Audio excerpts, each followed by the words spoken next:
Welcome. My name is Irene Harris. I'm a psychologist with the Minneapolis VA healthcare system and a researcher specializing in spiritual distress and moral injury aspects of post-traumatic stress disorder, or PTSD. Hi, I'm Timothy Essett. I'm an ordained minister in the United Church of Christ and a licensed associate marriage and family therapist. I've been working with Dr. Harris on the Building Spiritual Strength intervention for the past couple years, and I'm also an Army Reserve chaplain. So we're here today to talk with you about the Building Spiritual Strength intervention. Building Spiritual Strength is an 8-session manualized group therapy that is designed to address the spiritual distress and moral injury aspects of PTSD that are often not well addressed in other therapies for post-traumatic stress disorder. Moral injury is a psychological concern that we see after somebody has been exposed to significant challenges to deeply held values or moral beliefs. This particular intervention is designed to be led by either a mental health provider or a chaplain, like the way that Tim and I work together. The goal of the intervention is to use the client's pre-existing religious resources to facilitate their recovery from post-traumatic stress. This is not any form of evangelizing or proselytizing. There is no attempt to change anybody's faith identification or even to promote having a religious lifestyle as better than a non-religious lifestyle. This intervention is really only appropriate for people who want a spiritually integrated approach to their care for post-traumatic stress. This is not something that should ever be used on an involuntary basis with a client. So like many different group therapy models, our first session is devoted entirely to informed consent, what participants can expect. So we go through things like confidentiality, mandatory reporting, which is contextual to whatever state that you're in. Some things in the state of Minnesota where we've been working could be someone expressing suicidal or homicidal ideation, elder or child abuse, or things of that sort. Other things that we do is really get to know one another. So a large part of the first session is really devoted to storytelling. So participants have a chance to really tell their story of their early life. Where did they grow up? Did they grow up in a faith tradition, or did they not grow up in a faith tradition? And then from there, family life, vocational life, school, things like that. And then from there, we really focus on their military service. So what branch of the military were they in? How long were they in for? Sometimes we'll talk very briefly about some of their experiences in that. And then from there, we'll go to their life experiences after the military. So again, those same categories. Faith tradition, has it changed? Has it stayed the same? Did they lose their faith in some cases? Others, it will be family life, what's happened there, and still others will be vocational and how that's moved along.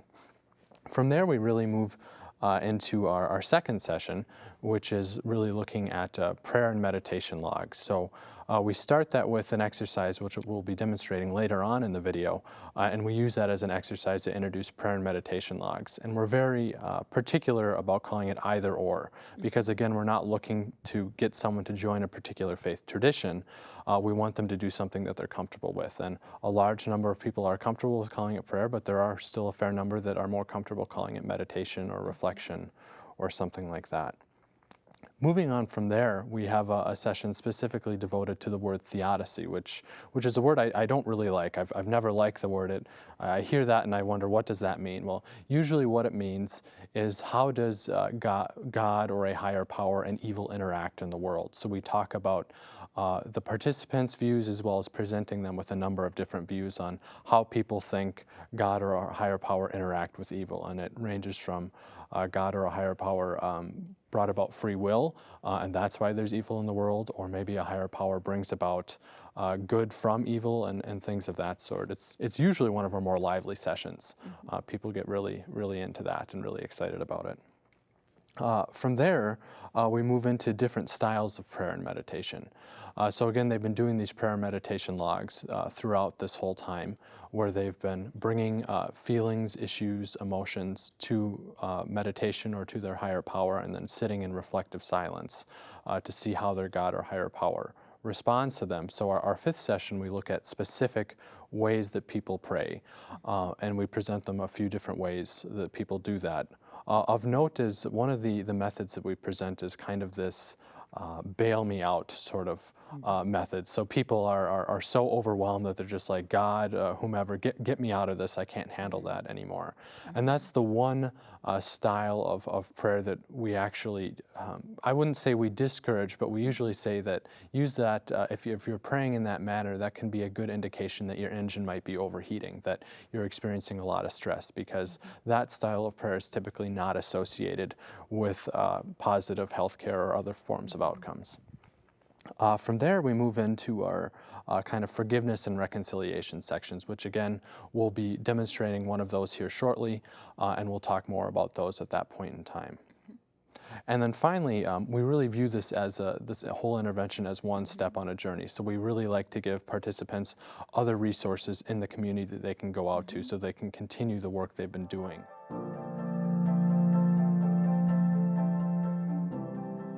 So a lot of times, Tim and I are asked about the ethics and scope of practice issues involved in doing spiritually integrated care in a public health facility such as the VA. So I want to be really clear about why we would do this kind of intervention in this setting and with veterans. One of the issues that we have is veterans making the choice to access care for post-traumatic stress disorder. Many of the treatments for post-traumatic stress disorder, or PTSD, are sort of the colonoscopy of mental health procedures. They're really effective. They work very well. But it's really hard to get people to come in and fully engage in these therapies. There's some recent research that shows of veterans who could benefit from evidence-based therapies for PTSD, only 11% actually engage. And of that 11%, 39% actually drop out before the treatment can be effective. So part of our exploration of spiritually integrated care is to find ways to make care more accessible and acceptable to veterans. And if we have an intervention that can be provided at a community religious organization and provided by a chaplain, we're more likely to bring them in. Chaplains are actually key because in the military, chaplains are the only type of counselors that maintain full confidentiality. If you were to see a social worker or a psychologist or psychiatrist in the military, if they were concerned that you could not do your job, they have to tell your commander. Chaplains don't have that, so this is a way of engaging trust so that we can get veterans in for care.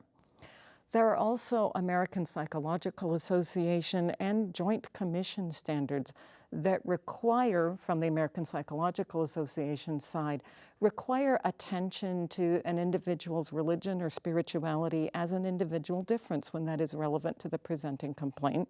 There's a lot of research now showing that spiritual distress is very relevant to the course and outcomes with PTSD. Also, in the Joint Commission standards by which healthcare organizations are judged, spiritually sensitive care is a really important requirement from a Joint Commission standpoint. So while people may be hesitant about concerns about church and state and afraid to address spiritual distress in a public health setting, we're actually on far better ethical grounds addressing spiritual distress than we are ignoring it. The early studies that we've had in our Building Spiritual Strength research program consist of one pilot study and another randomized clinical trial that is now ongoing. In our first pilot study, we compared 56 veterans. Half of them were in a Building Spiritual Strength group, half of them were in a waitlist control group. Those who were involved in the Building Spiritual Strength program had both clinically and statistically significant reductions in PTSD symptoms. When we subsequently enrolled the waitlist group, they had a similar reduction in symptoms. So we have some evidence that this intervention is effective in reducing symptoms of PTSD. In our current randomized controlled trial, we've just finished recruiting, so we don't have all of the data in yet, but preliminary data is showing that when we compare people in a Building Spiritual Strength program to people in a standard support group called Present-Centered Group Therapy, we find that those in the Building Spiritual Strength program report dramatic reductions in symptoms of moral injury as compared to the other group. So there is some evidence that this is a promising intervention both for engaging veterans and improving veterans' quality of life and psychological functioning.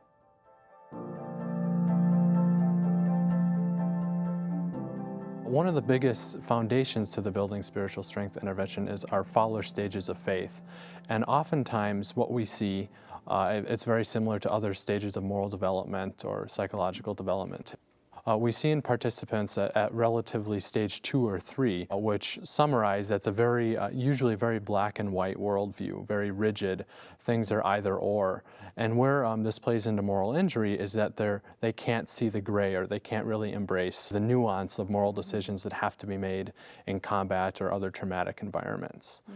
Can you give us an example of one of those kind of gray kinds of areas or actions someone might encounter in combat? One common thing that we see is in the contemporary operating environment, many veterans have to make split-second life and death decisions. Some of these may particularly involve children, where the enemy is strapping children with suicide vests or things of that sort. So they're faced with a split-second decision of, do I shoot this child or do I not? And again, it's a very nuanced, it's a very complex situation. And in particular in American culture, we're taught that children are valuable. You don't hurt children, you don't harm children. Yet if I see a child with a suicide vest, that child may very well harm me or harm other people, so they need to make the decision of shooting that child.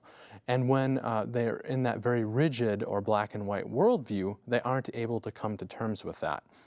And again, what we hope to do is kind of coach them into a more nuanced or a paradoxical worldview, recognizing that there was no right answer in that situation. There wasn't a good or a bad decision. There's an element of they had to make a decision, and that decision saved lives, and that's kind of what they're stuck with. Another thing that we often see, and this kind of relates to that, is guilt or self-blame.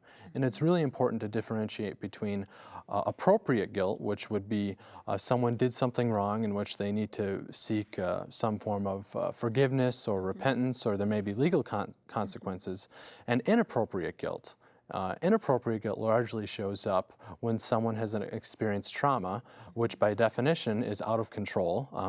People have very little control over car accidents or combat environments or things of that sort. And then to regain control of that out of control situation, they will blame themselves. And if we were to approach them with, well, you need to seek forgiveness, or you need to repent or something of that sort, we would actually cause more harm to them when they're experiencing inappropriate guilt relative to appropriate guilt. And that also kind of ties into different presentations of moral injury. So internalizing moral injury, we often see when someone blames themselves for something. They're usually have poor self-esteem. Kind of the common phrase I use in the group is, you're really good at beating yourself up, something like that. Where on the flip side, externalizing moral injury often takes place when someone has been betrayed by an authority structure or something of that. So in combat, it's very common for an enlisted soldier to feel betrayed by decisions made by officers or non-commissioned officers higher levels up. And how that can often present in a clinical setting is that they may be very oppositional, or they may be expecting that you as the therapist or the chaplain is going to betray them or hurt them in some way too. So again, it's very appropriate to differentiate between regular oppositional behavior and what may be externalizing moral injury, and really keep that information in the back of your head. Thank you, Jim.